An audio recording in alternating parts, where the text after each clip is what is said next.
Hello, everyone, and welcome to Edge Talk Radio. My name is Angela Zabel. That's me. And today we are going to be talking with Linda Eastburn, and we're going to be doing intuitive encounters, your way to power to success. There's so much to come and work through today.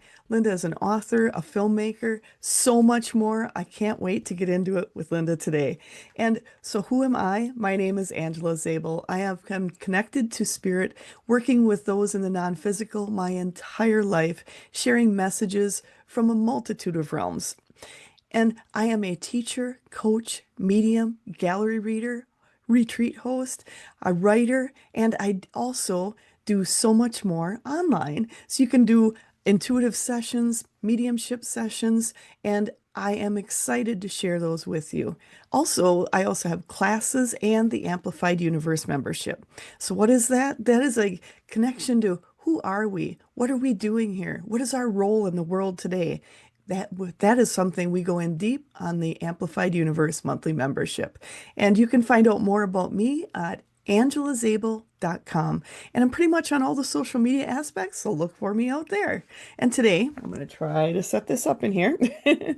We are here with Edge Magazine. Edge Magazine is the leading events and media resource dedicated to all aspects of holistic living, health, wellness, and the mysteries beyond, sharing information, wisdom, and resources, committed to promoting businesses, organizations, and individuals who support our collective journey to wholeness and balance. It's currently distributed in 30 states and Canada with over 17,000 magazines per printing, and they have a vibrant online magazine with over 42,000 people reached per month. Have the magazine shipped to your door. Stay up to date with the newsletter. Become a drop spot. If you are a business, become a drop spot. Sign up on their website. And also check out Kelly Wagner has another show called The Being Curious Show. And with that, go on their website, edgemagazine.net, to find out all the information you're looking for. And today we are here with Linda Eastburn. She is an author, filmmaker, intuitive, and she has her latest book, S.P.I, Your Way to Power and Success. Her other books include The Heart, Riding the Intuitive Wave, The Threshold to Encounters. She has taught intuitive arts for over 30 years, and today she hosts the Linda Eastburn YouTube channel focusing on creating a platform for others to tell their story. She was the host of a television and radio show, Anomalies, founded with the Midwest Research Society, where she took groups on research trips. She has spoken at conferences, universities, and medical institutions all over the U.S. Her films have played from art houses to movie theaters, and I can't wait for you to check out more about Linda. There is so much. Go to her website. It's lindaeastburn.com/Linda-Eastburn-S-P-I. And don't worry about remembering it. The link will be down below. It will make it so much easier for you. But there's classes, courses, workshops, intuitive training. There is so much available on her website. So definitely go and check that out along with all of her books. And today I can't wait to get into talking to Linda about her new book and everything leading up to here. So, Linda, how did you get started in what you're doing now? And Well, thank you so much for being on here well, first. thank you. Thank you for having me. Yeah, it's kind of last minute thing for both of us. So yeah, Yes. we're very, very pleased to be here. That's a big question. I didn't start out doing this. Of course, most of us don't. But in my 20s, I was not doing anything even related to intuitive work. In my 30s, I began doing real estate investing. Started a company with my ex-husband, and we were very progressive with that. And I started to notice that there was a lot of my intuition guiding a lot of the purchases we did, and just a lot of understanding of how things came about, and and also manifesting things. So there was some, and there's one story I like to tell you. This was before I ever started doing the intuitive work, but I was working for a company at that time, leasing a property management company with commercial properties, and they were developing three large housing developments. These were single family homes, and they were developing them so fast, and I was the manager of these three developments. So it was my responsibility to make sure all of these properties got leased out in due time because they were coming online really, really fast. These are brand new homes, so they weren't leasing cheap. So it was really hard to get them all leased out. But it was a lot of work. I was working, 7 days a week, sometimes 12-hour days. I mean, it was just, there was no stopping. It was just constant, constant, constant. But it was something that I did in the interim of some property management things that we were doing. So it was a good resource for income at that time.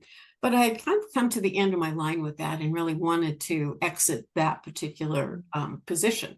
They were, however, providing me a home, a brand new home in one of the subdivisions in order for me to be closer on site to manage those subdivisions that were being developed. And at the time, I was like, okay, if we leave here, I wanted to buy a house. I'd left a house that we owned to move here, but we rented it out. And I had criteria. There's a certain area of town I wanted to live in. I wanted a 3-bedroom, 2-bath home, ranch style. We were, however, going to be a little strapped financially if we bought a house. So we knew that it would be somewhat complicated because if I left this position, my husband was working on a software development program with absolutely no income from that, until you develop it and market it, if there's no income from it. So here I was, wanting to leave this job, wanting to buy a house, having this very rigid criteria of a house that I wanted to purchase. And we only had, a couple $1,000s that we were willing to put as a down payment on the home. And we knew a bank would just laugh us out of the office if we went to a bank and said, "Oh yeah, neither one of us are working in it. We only have $2,000 to go down on this house." So we knew we couldn't do that. We knew enough about real estate to know that wasn't going to fly. So what we did was I just started, I just put it out there, just intuitively feeling our way through this. And one day, my husband recognized that I wanted to leave. He said, "Just go ahead and give your notice." It was a 2-week notice. So in 2 weeks, I was going to have to leave the house we were living in. So we had exactly 2 weeks to find a home, close the home, and move into the home in order for this to occur. Small task, So small task. really small. So we're talking no jobs, no money, and very little time. So what are the odds? I mean, the odds are pretty limited in that scenario, right? Well, it was kind of early on in that 2-week process. I just given my notice. My husband finds a house for sale by owner. We realized that would be our best opportunity. I couldn't even get off work to go look at it. That's how busy I was. So he went to look at the house and he said, "I think this would work." It was in the area we wanted, 3-bedroom, 2-bath. It did need some new carpeting, but he thought, that could be done. And the seller was willing to take just our $2,000 down. And he didn't even ask us about our jobs or our income or anything. I mean, it was unreal. So I was like, okay, we're good to go. So we made an offer on the property, put it under contract, closed within a week, got the new carpet within a week, and we moved in within 2 weeks. It was exactly the part of town I wanted to live in. Everything worked beautifully. So I began to notice that a lot of things in life were that way, that, I had an intent or a desire. And if I just followed my intuition, just trusted that, it would lead us to the exact right place and time to be able to manifest things that we wanted in our life. But that one was a doozy. So it was within a few years after that I began to take some classes in meditation, some things I'm sure are similar to what you teach, some meditation, trying to figure out all of these things that were happening to me had to come from somewhere, right? And I wanted to understand that more, but also I wanted to be more connected to that inner voice that I was very attuned to, but I wanted to know more about that. I could not do that on command. It was like it would come in when I needed something. It was a good, stable resource for me, but I couldn't just ask a question, get an answer. So this group of people that I was studying with, they did sessions, and they did a health intuitive session for me. And the woman who did this session, she was very profound. She had a major impact upon me. She saw an issue in my body that I had had for a few years, several years actually, and no physician had ever been able to really resolve the issue. It was a small amount of pain that would happen occasionally, but no one knew what it was about. no one knew how to get to the bottom of actually what was occurring. And she nailed it immediately. Immediately, she saw it and she said, this will resolve it. But more than that, she saw the body-mind relationship. She saw the emotions that I would go into that caused this strain or stress or tension in my body that would then cause this valve in my system to tighten. And then that would cause a backup in my small intestines, thus causing the pain that would then occur. And after that session, I'm like, oh my goodness, the wisdom out of this woman's mouth. It was just profound. And I decided right then and there, I would love to be able to get to that information that she could see something that clearly and be able to help me. So I set out to take my class seriously and do all of the exercises and to develop some kind of a connection with that inner voice that was that I could do it on command. And that's where it all started anyway.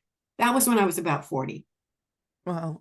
That's really it's really interesting that you're bringing this up because a lot of people they look at their life and they're going, I do manifest different things in my life, but I don't know how I did it. And a lot of people they do it without even realizing it. But once you start kind of digging in a little deeper and going, okay, if I can do it when I need it, how can I do it when I want it? And to do it more on command. I mean, it doesn't mean it comes on command every single time, but you're more in charge. You're the one that's in the head of the boat, bringing it in instead of waiting to see where the boat lands. It is so true. And that kind of it's been a long stretch. I'm 71 now. I was 40 when I started a lot of my journey here. Lots of has happened in between, and we can talk about all of that. But the book S.P.I. Your Way to Power and Success is and the S.P.I. stands for superpowered intuition. I was just So gonna say, that what does that yeah, stand for? superpowered intuition.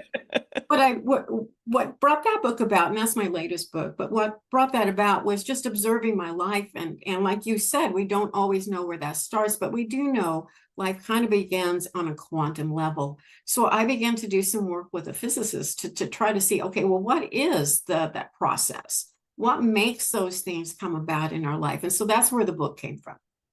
I love that. And it's, to give someone a template to start with, a little bit of a roadmap to go down. And that's really what your book is about, is kind of a roadmap for people to help.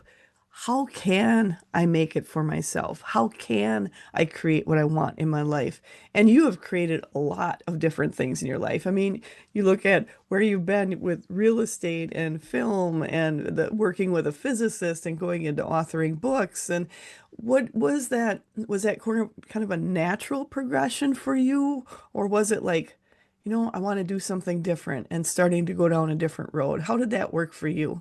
Well, each step of the way, of course, is a different story. But from real estate investing to the intuitive work was quite a leap. I mean, those are really two different worlds, let me tell you. Yes. However, I had been using my intuition during the real estate investing, but the real estate investing allowed me to have a financial platform that was very solid. So I was able to pursue a lot of other things in my life. The health intuitive work that I went on to do in the 90s, it was a kind of an interesting, spontaneous moment. Couple of different things that relate with intuition. One is how I came to have a small store in this little Victorian town. It was about a couple of hours away from my hometown in Springfield, Missouri. But one day I just kind of been thinking about it. I thought, here in Springfield, it was a little larger city, and I wore a hat of a real estate person, a businesswoman, business suit and everything. That was my work, my daily job, the work that I was doing. But I was very independent in that I could do other things too if I wanted to. So I decided, well, if I'm really going to change my identity, and sometimes you really do have to have something that pushes that a little bit. So I decided I wanted to open up just this little store that had, I wanted to have, books and antiques and do like little intuitive sessions, to be able to develop my skill more, but also to do it without the judgment of more of a business town and more of that business hat I was wearing in that town. So one day I woke up and I just felt this intuitive knowing to go to that town that day. And I really didn't think I'd find a store to rent. It was one of those back and forth things, you really don't think you'll find it. But I knew that day I needed to go look anyway. I had a real limited budget that I wanted to work on because I wasn't going to be there to make money from the store. I was going to be there just to develop my intuitive skills. So I was anticipating maybe a year having the store. So I had a very limited budget. But I was going to have to stay at the store part-time because remember, it was 2 hours away from my home. So I was going to stay there part-time. The store needed to have a kitchen facility and a bathroom for me and a little nook that I could put in maybe a day bed or something to be able to stay inside the store. So I that day I woke up knowing, sometimes our dreams really do tell us a lot. That way, that day I woke up knowing I was supposed to go to that town and look for a place. So I drove there 2 hours. Didn't even tell my husband I was going, which was unheard of. Usually we always knew where we were working. So I drove down, I made one loop around this little town and saw this building. It was an old storefront. It probably had been an old grocery store, a small little community grocery store. It had the two screen doors in front with the two other doors and big glass windows, with just for display. And I saw a for lease sign in the window and wrote down the number. This was before cell phones, before I even had a cell phone back in the 90s.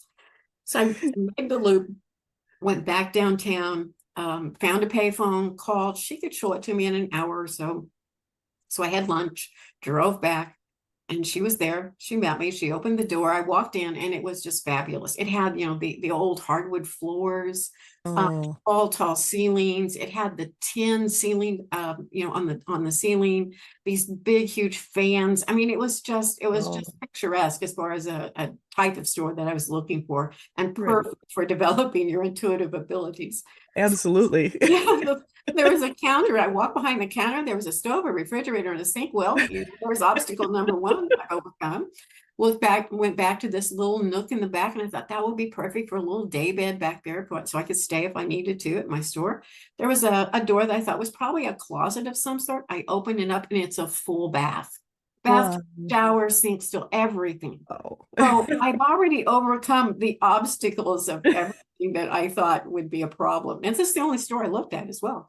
So I asked the price, and the price was the exact amount I had established that I could afford to pay. So that's where I literally birthed my intuitive interaction with people, my intuitive skills. I had the store open about 6 days a week, and I would do just small little intuitive sessions for people, charging like $5 for 5 minutes, because I didn't have a lot of confidence in my intuitive ability. But I'd been there maybe 6 months when a woman from the community whom I did not know set an appointment. I didn't have the store open on Sunday, but she wanted the appointment on Sunday. I thought, well, I could do that. I could open it up on Sunday afternoon. So I met with her, and I set the time to meet with her. I was at the store. I was going to be closed.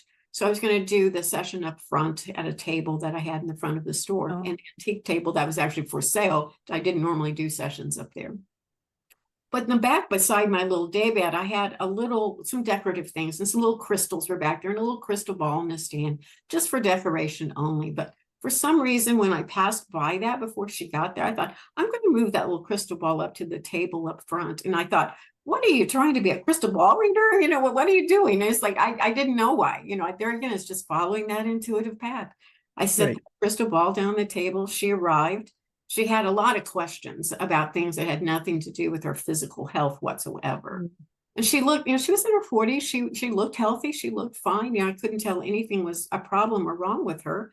But at the end of the session, and this completely changed the trajectory of my life. So this was a very important moment at the store. At the end of our session, she said, "Can you get in touch with my guardian angel?" And I thought, I don't know. And I said that out loud. I have no idea if I can get in touch with your guardian angel. I didn't do that before. I said, the only thing I can do is to just go back into that inner level intuitive state I've been in and see what comes through. And as I was intending to do that, I looked down, I saw that little crystal ball, and I knew to pick it up and put it between the palms of my hands. And the minute I did that, there was a sensation that ran up through my arms and into my heart, and my heart just absolutely opened. Now I know it was probably my heart chakra that opened. Yeah. And I felt the deepest sense of love and compassion I had ever felt in my life. Wow. And words just began to tumble out of my mouth, and they came so fast I couldn't stop them. They just were flowing, flowing, flowing. And it was all about her health. It was about, she had some chronic disorder. I didn't name that disorder because, as a health intuitive, I can't really prescribe, or I can't prescribe anything, but I also can't diagnose anything. But I did Right. see that there was a chronic disorder in her system, and that she wasn't taking care of herself well. She was not getting sleep. She wasn't eating right. She was going on long, nights out, drinking too much alcohol. I mean, there was just so many things, but it also went into the mind body relationship, Mhm. how who she had been, how she'd been, things she'd been through, how they had brought her to this point. And she was only 40. She was not, a Wow. person that should have been having health issues at that time. So when I finished, and it was profound because it came so quick, I opened my eyes, and she was just like in awe, and I was in awe, and we're both like, well, where did that come from? Now I know. Now I've done enough research on brainwave activity to understand that when you go into a deep, deep concentrated state like that, you can flip into something called a gamma brainwave state, which Wow. is a really focused state, and that information can come through very quickly. The Tibetan monks go into that state at times.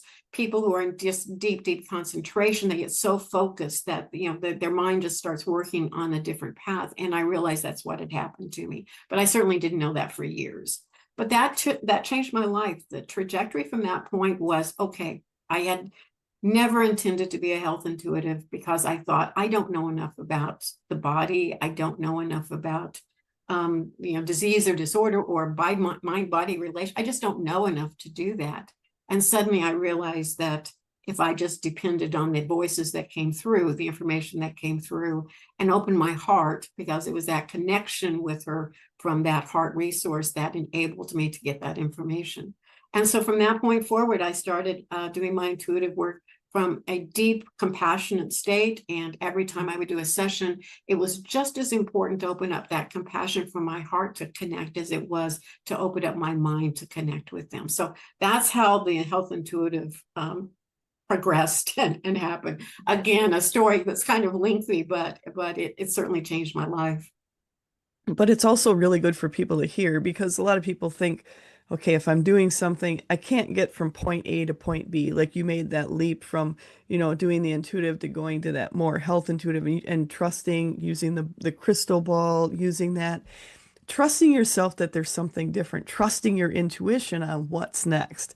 And that's something for people, I think it's very important for people to hear that just because you're on one trajectory, it doesn't mean it can't change in an instant when you're opening yourself up. And to kind of be, my team is kind of coming in and saying, and for people to be open to the fact that their life can change in an instant. It doesn't have to take a long progression for people to understand things can change so quickly and are, especially now with this energy we are in is absolutely just warp speed.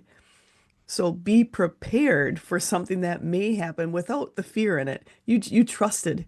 Trust yourself. You did. Yeah. And a lot of what I teach, and I'm sure you do too, just from what you said, is that, sometimes we have to take a little risk, and we have to move into something that's a little outside of our comfort zone to do that. And that's something that once we start trusting and taking small steps toward taking those risks, I encourage people to do something a little out of your comfort zone every day, and that will help you to begin to trust that you can live with the risk at hand. But the book is about getting the Aspire Your Way to Power and Success is really about getting the life you want.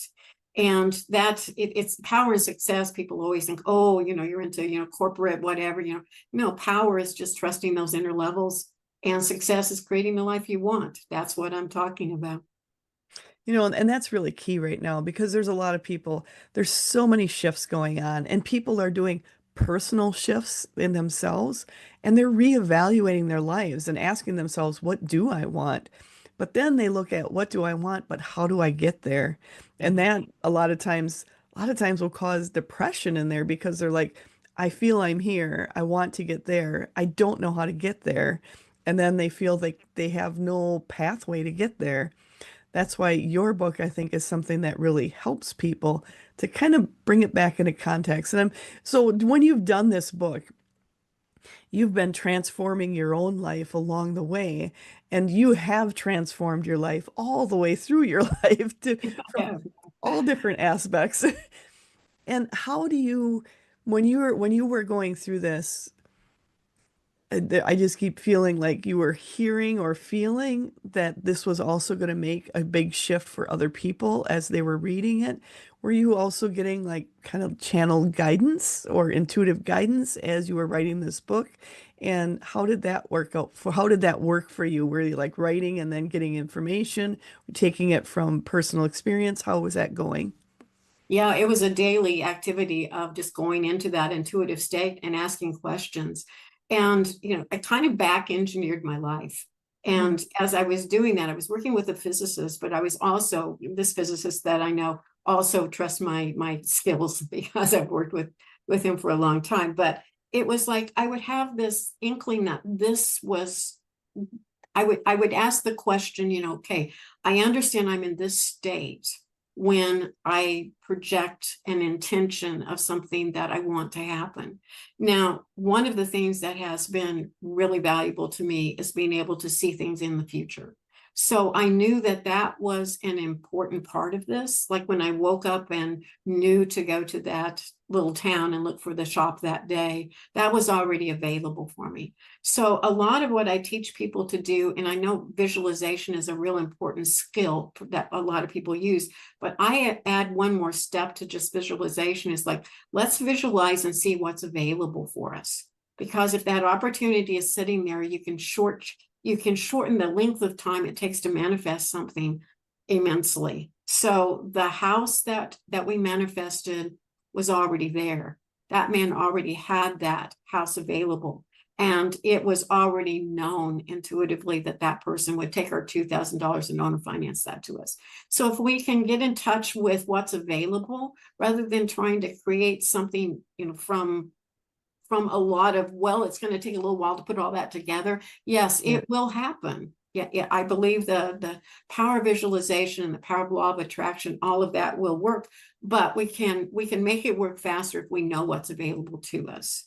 So that's part of what the book is about. And so every day I would go in and say, okay, how was that done? What is the process behind that? How do I teach people? So the whole book basically was channeled, from Love it. from an inner intuitive place, that, yeah, I knew my own experiences. Those part weren't channeled. That was just memory of what's happened to me. But to understand the process all the way through of how that was happening. Now, I taught intuitive skills for years, because everything I know, I try to just give that back in classes and help other people to attain the same.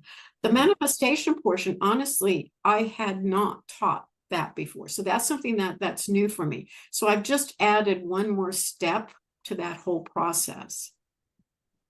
I think that's really key because one of the things I've been hearing from my team and feeling and knowing is that the ability for humans to manifest what they want, the ability for humans to get into understanding who they are, why they're here, but we're here to create wonderful, magical, beautiful things.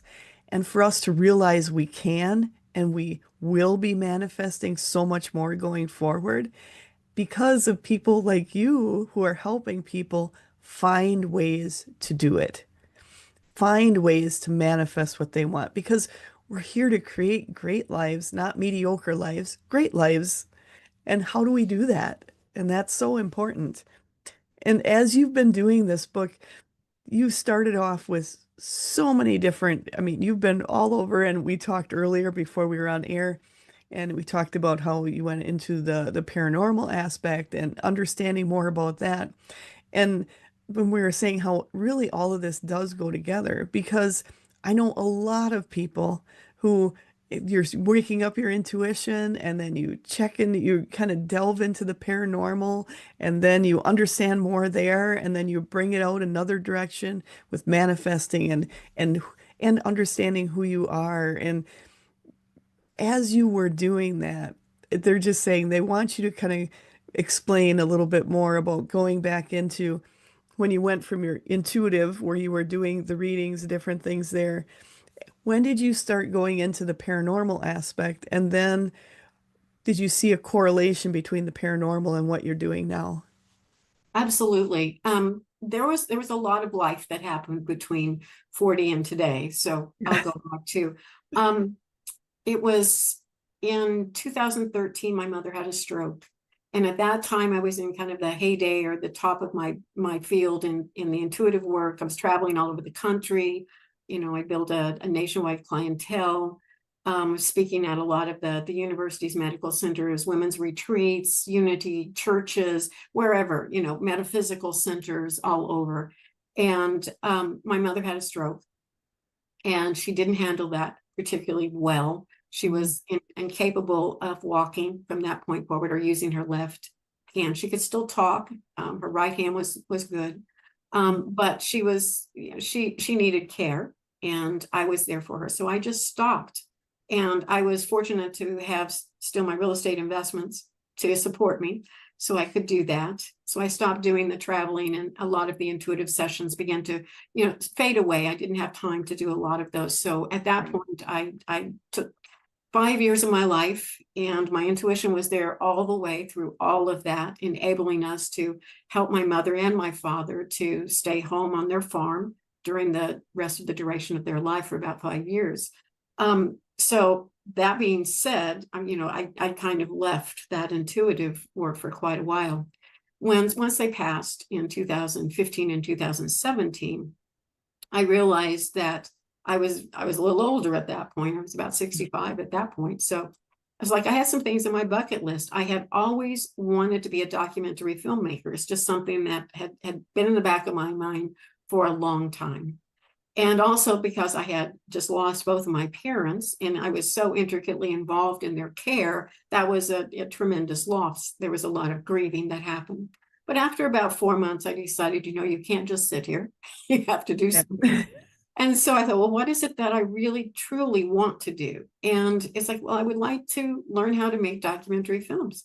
So I got, as with most things in my world, rather than to go the educational route, I just jump in with both feet. So I had the financial capacity to buy all the equipment and hired an editor to help me because I knew nothing about this. So we Right. made some just kind of fun films at first, just to get the knack of doing some of the work. And then I made some films, some documentary films that I felt really proud of, and they did play, at theaters and art houses, and even I made one on about a veteran, and that played at history departments at universities, and so I felt really, really proud about that. But it was Very good. during that period of time I started making this little thing that I didn't know anything about YouTube at that time. Oh, yes. I'd never watched a YouTube show in my life, but my editor had. He was much younger, he was in a whole different generation than me. So he kept saying, well, why don't we do something that we can just put out on YouTube? It would be easier than trying to market it to movie houses. So I True. thought, well, okay. So I started doing this little show called Intuitive Journeys, and it was fun. I had a lot of people volunteer to come in and work with that. And we were just learning some intuitive skills of remote viewing and going to places and seeing if we were correct or not. And we put 10 shows out on this YouTube channel, which is now the Linda Eastburn YouTube channel. Like it. One day there was a woman in that class who we would often exchange intuitive impressions for one another, just as a simple change. And she was making a change in her life. She had an opportunity to move, and she was considering moving. So she asked if I would take a look at that and see, how I saw that turning out for her. And so after that, I said, well, what do you see in my world? And she thought, well, I think you're going to be making some changes as well. And she saw some changes with my real estate, and then she saw some other things that would come about. And at the end of that, she just said, oh, and by the way, this is brought to you by Bigfoot. And I'm going, Bigfoot? Talk about something I've never had an interest in is, Yeah. you know. So, but I have done this long enough, and I'm sure you have as well, to know that when something like that comes across your radar and it's so outlandishly different than anything you would ever thought of on your own, you just pay a little bit of attention to that, right? A So little bit, yeah. It gets your attention when they say that. yeah, it's like, okay, Bigfoot. So I had the intent, if I had this YouTube channel, I wanted it to be at least successful, right? And it Right, wasn't going anywhere. It was going to be a long day before that was going to have any kind of monetary return, or we were going to have enough subscribers, mostly right, friends and family of the people in the show watching it. That was just the way it right. was. So after she told me that, within that week, I saw on Facebook, came across my radar that there was a Bigfoot conference in town. It was the first one ever in my area. I didn't even Oh, know they had Bigfoot conferences. So I'm looking over the 5 guest speakers that were there, and there was one that was a linguist. And I thought, well, that might be an interesting person to interview and maybe bring into the intuitive journey show somehow. I didn't know for sure how I would incorporate that, but I'm kind of creative and doing that. So I thought, well, I'll just get in touch with him and see if while he's in town, I can get an interview. I could not find him anywhere online. He had absolutely no internet footprint whatsoever. I could not find this man. I could see where once upon a time he had worked teaching at some university, but that email was obviously dead and gone. So I went to the conference. I got his email from his son because he was just swamped after his talk. So I didn't talk to him directly. I got his email. So I sent him a message and asked if he was willing to give me an interview. He just lived 3 hours away from me. And oh, wow. he was very willing to give me an interview. So I took 3 cameras, a couple of people rented an Airbnb, and we did 6 hours of filming Wow. of Scott Nelson. I came back, edited that with my editor, and frankly, because my YouTube channel just wasn't doing much, and it was costing quite a bit to edit these shows and put them up, I thought, yeah, I don't know that I want to continue with this YouTube channel thing. Right. Because it really wasn't accomplishing what I wanted. But sometime before that, I had told my sister, I said, you know what I really want? I want to be able to make film, do shows, and have an international audience. That's my goal. And I didn't see YouTube really doing that for me at that time. So I put up this. Scott Nelson had a different take. He was a linguist for the Navy, and he had come across these Sierra sounds, which is some recordings from the 70s of what they think could possibly have been a Sasquatch or a Bigfoot. And he Right. had analyzed those and really, really very intellectually put together a lot of material that showed that there was possibly a language there. There was, and you'd have to watch the show to get all that detail. It really doesn't have anything to do with what I'm talking about now. But I put that up on a Wednesday. On Friday, I was with my sister that day, and kind of 2 o'clock in the afternoon, I checked in, and it's like, oh, that's up to 800 views, about twice as many as my intuitive journey were. And by 5 o'clock, I was going out to dinner, and I checked, it was up to 2,500 views, and it just kept going up. And now it's up to 265,000 views. It monetized my channel. Wow. And it just took me into the Bigfoot world. And since then, I've interviewed so many people that have had very interesting paranormal experiences, cryptid experiences, UFO experiences, a lot of just unusual phenomena. And I'm thinking, well, this isn't so far from a lot of the experiences that you and I have, that Yes. when you go into that world that's at a quantum level or something that's just beyond what the 5 senses can understand, you have different experiences sometimes. So that's what took me into the paranormal world. And even though it's a little off track from what I'm doing now, this is not so far from it, but it's still what I want to get back to is teaching people how to manifest. But I still think that one came to me. It was like an opportunity here. And what it really gave me was an understanding of the value of that international audience, because that's what I gained from that. I kind of needed to get a lot of this Zoom meetings and, the podcast world and all of that under my belt before I launched something as more significant as what I'm doing now. Bigfoot's still significant to all those people that have those experiences, though. And so are the entities and the beings that people often encounter. Absolutely. And I've actually spoken and I've been a gallery reader at different Bigfoot conventions. And once you open yourself up, all the realms are available. And there is so much information coming from the other realms. if you're open and intuitively tapping into that, there is so much to be gained too. So, intuition, that's why all this really does go together. Once you're learning how to manifest the connections with those on the other side in all different realms, you're also connecting to yourself, your guides, all those that are there helping you to bring those manifestations into play. And that's why all these worlds really do collide. They all come together and they all create this amazing space of going, okay, if I can connect to Bigfoot or there's connections to Bigfoot and other entities and other universes, I call them the star nations. Once you realize that everything's possible and you start letting go of some of those doubts and fears about yourself, and then you go into, okay, if that's possible, what can I do for me? And that's where you're coming in now, is bringing what can I do for me and taking myself to the next level of who I am. And as you've been doing the learning, the manifesting, and you went, I love the fact that you're like, okay, kind of bringing it to that scientific approach and going, okay, I want to work with a physicist. I want to talk about the quantum field and working in that quantum physics and bringing all of these fields together. How is that for you, seeing, kind of putting what you've been experiencing throughout your life and then seeing that energy, the quantum energy in those quantum fields and having a physicist say, yeah, you're onto something. How was that for you? Well, this person and I have worked together for a very, very long time. So it ended up being something that was very simple and easy for us because I can intuitively see things and he can explain some of the energies that he thinks working there. Now he does research in his own right, but so much of his material was utilized in understanding this process that I'm going through. What it all kind of boiled down to is, we're all creating all the time, just that most of us really do create kind of a rote sort of thing. So every day is basically like the day before. So, Yep. if you want to move out of that, you really have to start understanding how you're managing your energy field at this time.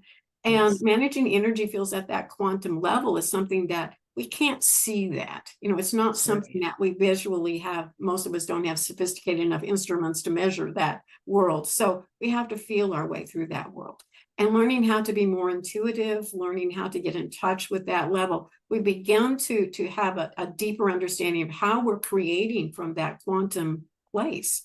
Another thing that the book talks about is being able to see past, present, and future, because there's an Mhm. energy field called torsion energy that it's actually something that comes from the sun, but it also comes from human beings as well.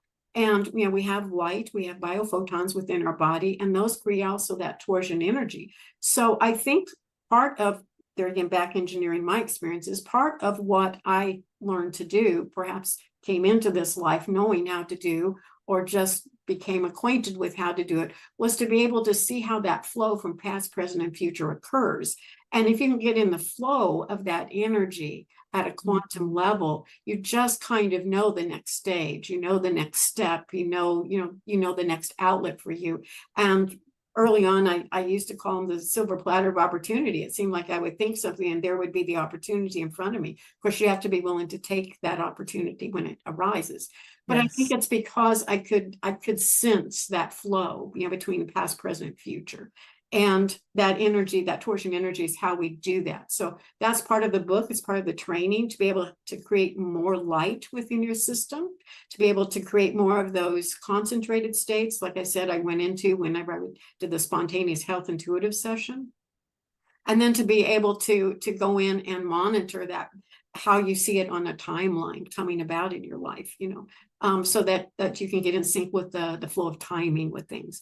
And all of that kind of comes together, and that's the physics portion of it. But the course that I teach, which is also called S.P.I, S period P period I period, it No. has a process that you go through and being able to learn that at depth. And we start all the way from the beginning point of self-awareness, understanding how you're creating today, all the way to being able to create things that you want on command.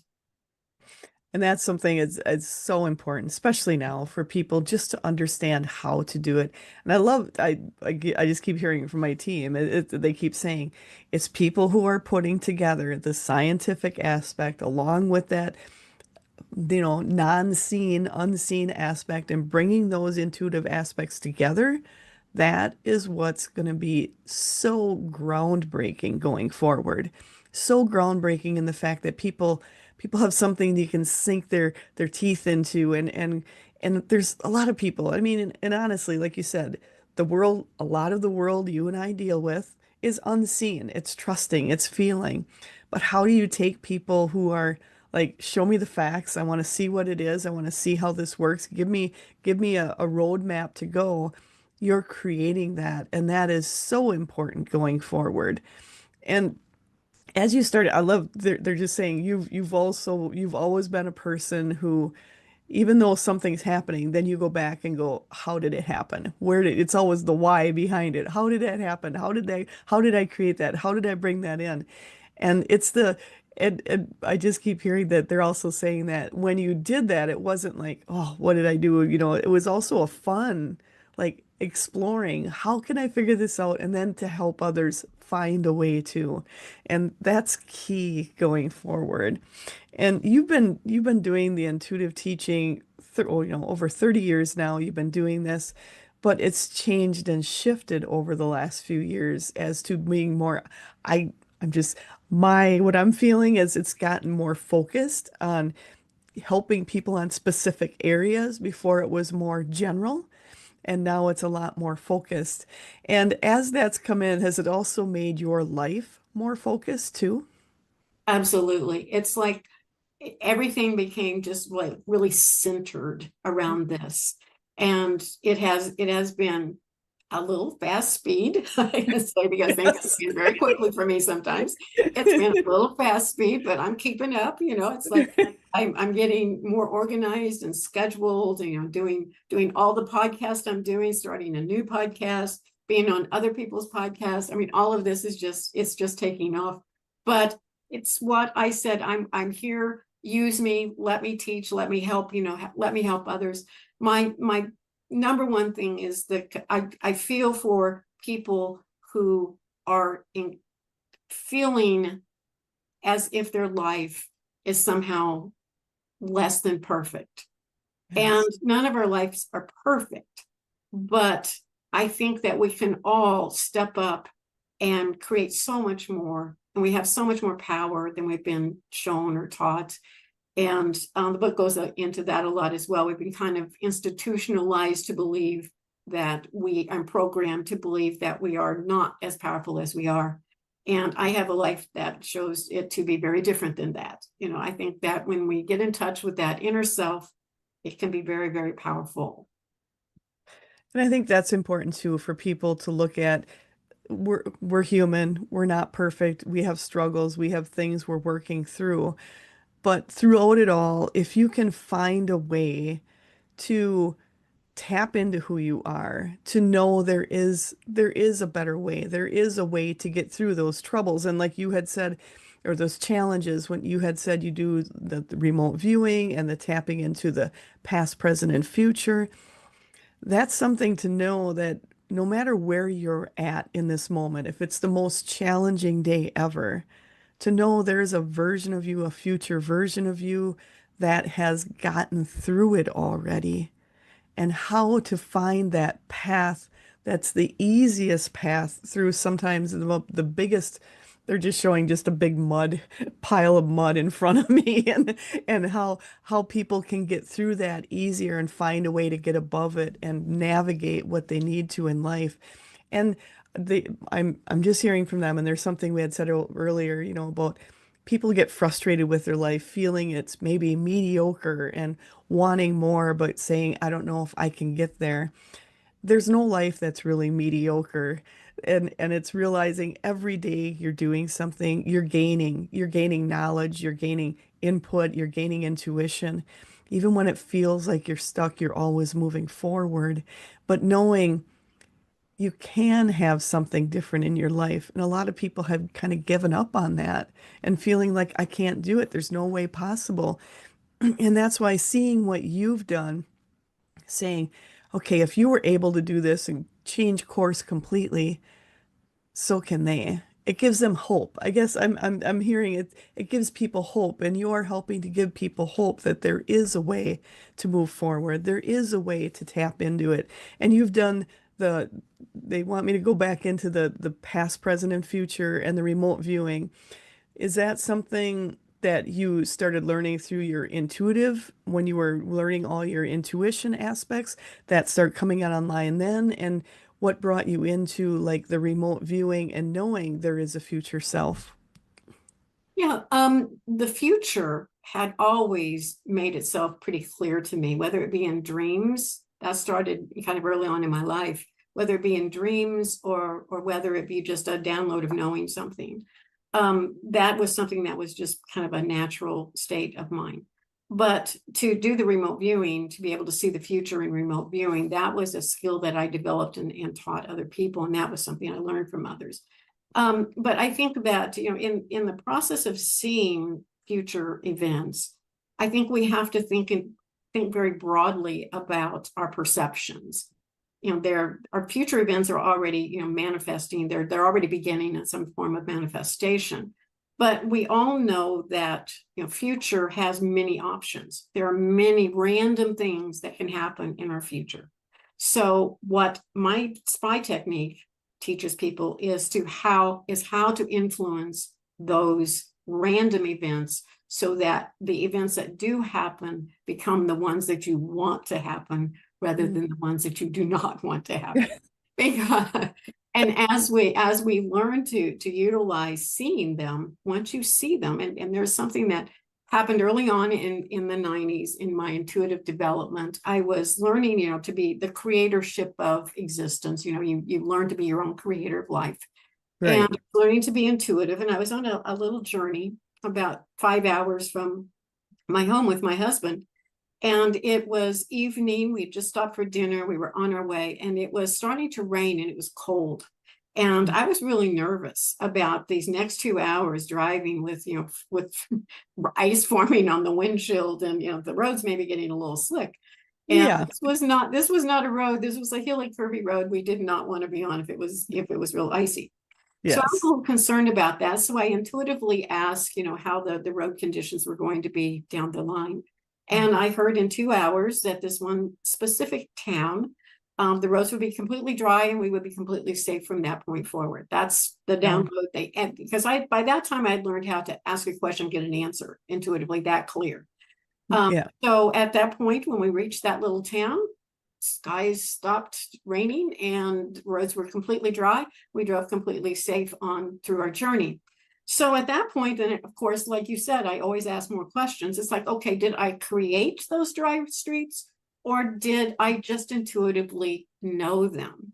And what came back was both. And it's like, okay, that was a journey of trying to figure out what do you mean both, But the thing is, when you intuitively look at things, you always want to see the highest best, because as we see the highest best, we've shined light on it, literally. That torsion energy has gone into the future. We have looked at it, we've seen it. It is at that point becoming more dense. It hasn't Yeah. fully manifested in our life. It's kind of like on a holographic form, but we have just separated that event from all the other random events that can happen in our future. So as we look at things, it's very important, I think, for us to see the highest, best, and the most good.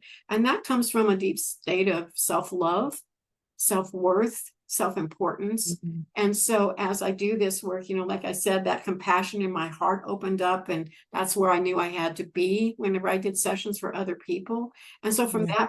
that place, we're always seeing the highest and best. That's where we are adding light to that to make sure that that is what we want to bring into our life and manifest for ourselves. That's something that would creates, a lot of positive thinking and a lot of optimism and hope for people, that they do have influence over those random events that would normally just happen to us. And that's something really important to know that you do have influence over it.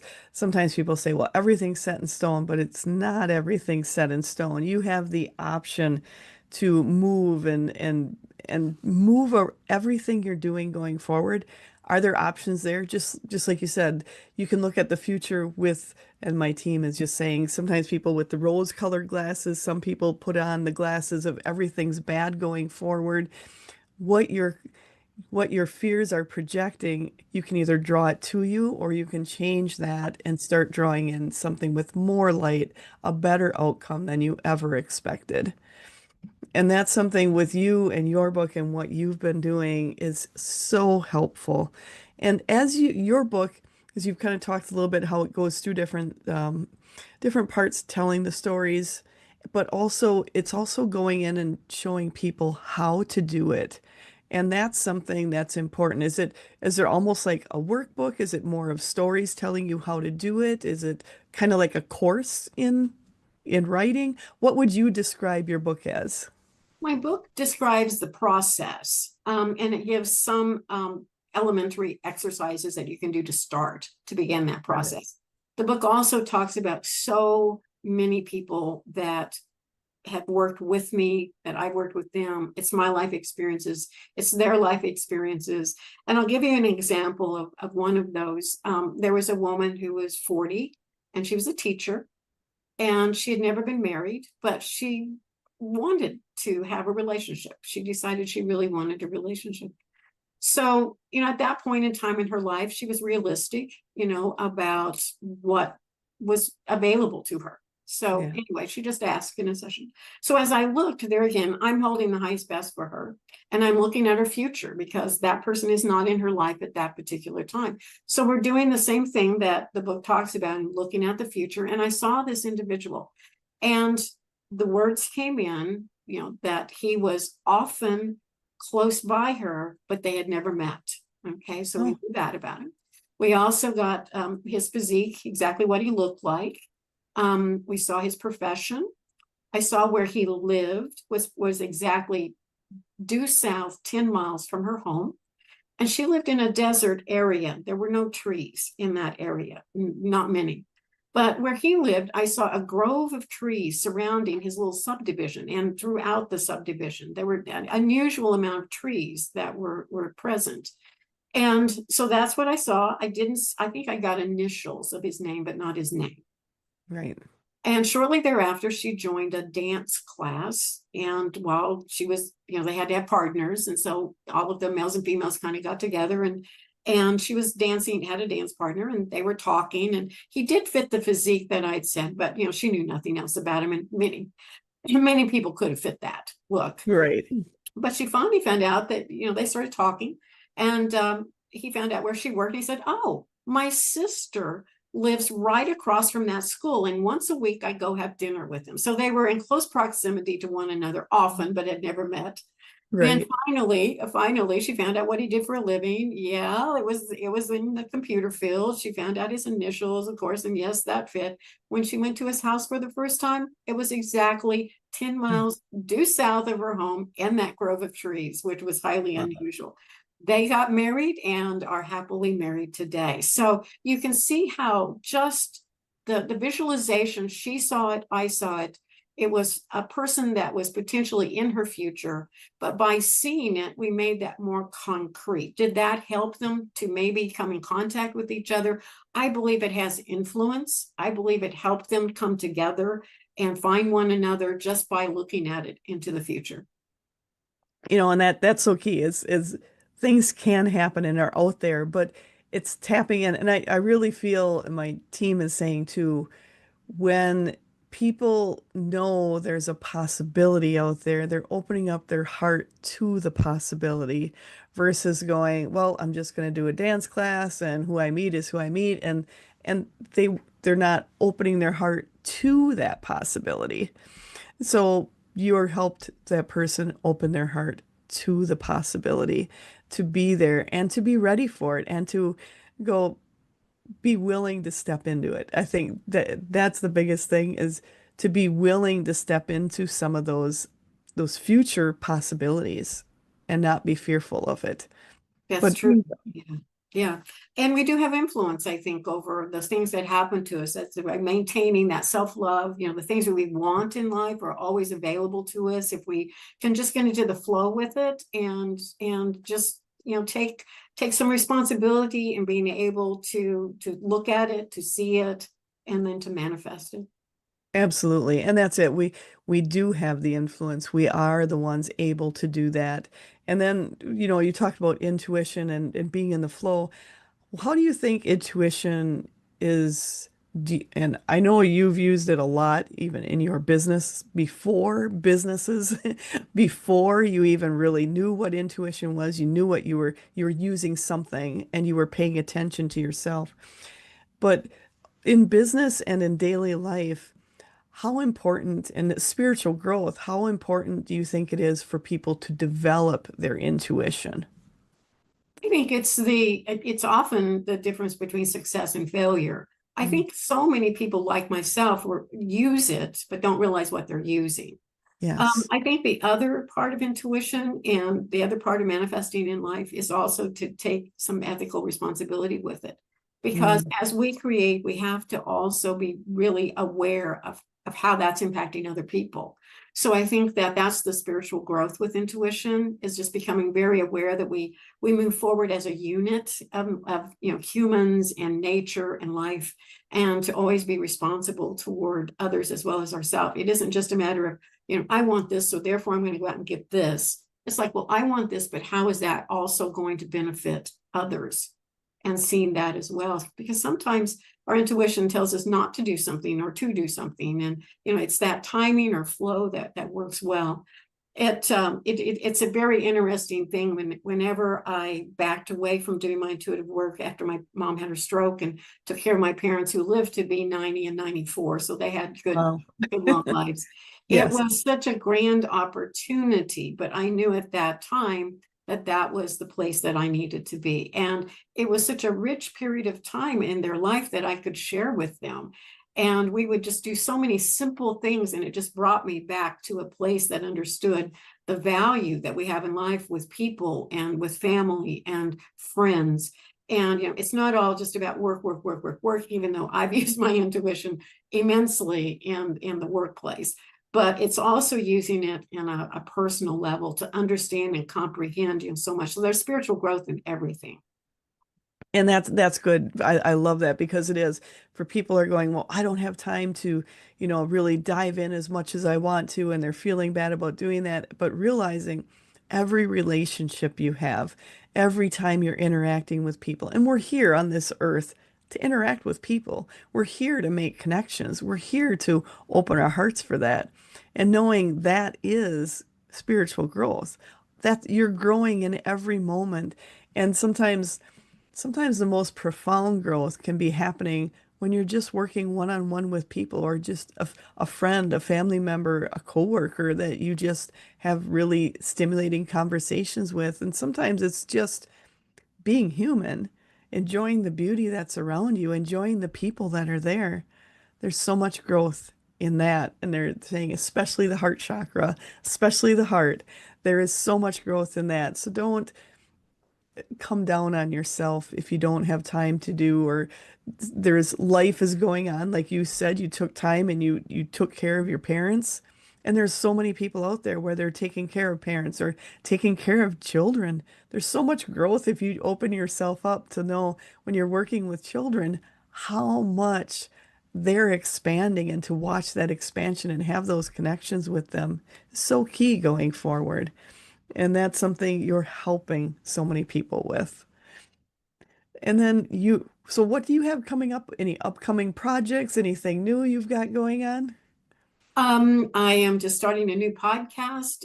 And I hope to have you on this podcast, Angela. Absolutely. It's called Intuitive Briefcase, because the briefcase is all the business ways that you can use your intuition, and the intuitive part is the spiritual part. So I'm hoping to have a lot of people on that have intuitive success stories, what their experiences have been, spiritual stories, as well as business success stories. So I'm really looking forward to starting that podcast, and I will continue my YouTube channel, Linda Eastburn YouTube channel, with all of the unusual phenomena as well. I I love that. And I know there's so much there. And it's really that intuitiveness. And yes, I absolutely would love to be on. And it's the intuitive business because there are a lot of people that have businesses and even just working in your business day to day, even if you're a worker, if you don't own the business but you work there, using your intuition all throughout the day to help your day go smoother, to help you move through things smoother. And I'm going to do a little segue here where when I was doing regular, not this work, but other work in the other world, I would use my intuition every day and say, help me. If I make a mistake, please let me know, or let me know where I need to do next, and to make it easier. And using that all throughout the day, it makes your day easier. So why not use it? And it's something, intuition is there for everyone to use every day, and it should be used every day. And you're teaching people how to take that superpower and bring it in and create a better life, an easier life, a life that flows easier. We're not meant to be such a difficult, challenging life, but finding ways when you do have challenges to flow easier, to move through it quicker, to have a better outcome, and visualizing a better outcome, putting that light on it, so important. And I can't say enough about what you're helping people with your new book, and you have other books out there, and much more to be seen. There's your other books is I'm trying to see. I had it wrote down here and I can't find it all of a sudden. So you have, the heart writing the intuitive way and the threshold to encounters. There's so much more there. So definitely check those out. And I am encouraging people to go to your website, Linda Eastburn / Linda Eastburn S-P-I. And of course, that's all going to be down below. And then going on your YouTube channel, Facebook, Instagram, check out all of the other areas that Linda's on, because it is so important. This is something important as we all move forward. We all we can expect more for ourselves and have the hope that we can create what we want. And that's what you're helping people bring the hope back in, to go, I can do it. I can do it. Well, I thank you so much, Linda. Is there something you'd like to say before we close for today? The only thing that's coming to mind is just one little exercise that people can do when you do get frustrated or you feel like things aren't going right, is to just step back a minute and just ask yourself the question, or just put into the ethers this question. Is like, show me a way. Because if you can just ask and then just wait for an answer, or it may come in the form of just something very physical, even that pops up. But there's always help. There's always help from those inner levels. That intuitive state is always trying to communicate with you. So show me a way and just wait for an answer. I love that. I love that. That is so important, because a lot of times we get into situations we don't know which way to go. And to have that is so important. So thank you. Thank you so much for that, for helping the people and for people to understand there is so much more out there. Just open yourself up. Allow yourself to expand and take it in. And I just want to thank you again, Linda. This has been an absolute pleasure. I appreciate it so much. And so much you have to offer. And again, I encourage people, go check out her website. You have the S.P.I training program. There's so much out there, along with intuitive training, remote. I don't know if you offer all these yet, the remote access training, quantum regression training, and then your books, S.P.I, A Way to Power and Success, and your other books with Heart Riding the Intuitive Wave and the Threshold to Encounters. So definitely go check out her website. I encourage you all. Linda, thank you so much. I appreciate it. I appreciate you sharing your knowledge, sharing your time, and sharing your heart. I appreciate it so much. Thank you so much, Angela. Oh, you're so welcome. And for all those out there, I want to make sure to watch the next episodes of Edge Talk Radio. They are on the first and third Wednesdays of the month at 7 p.m. Central Standard Time. And if you've missed any past episodes, no worries. They're all available on either Edge Talk Radio's YouTube channel, on my YouTube channel, and on pretty much every downloadable podcast there is. Go ahead and look for them and you will find them, or go to my website or Edge Magazine's website for links to all of the past episodes. And again, I want to thank all of you for listening, expanding, and amplifying our universe together. I wish and thank all of you for listening, and wish you an absolutely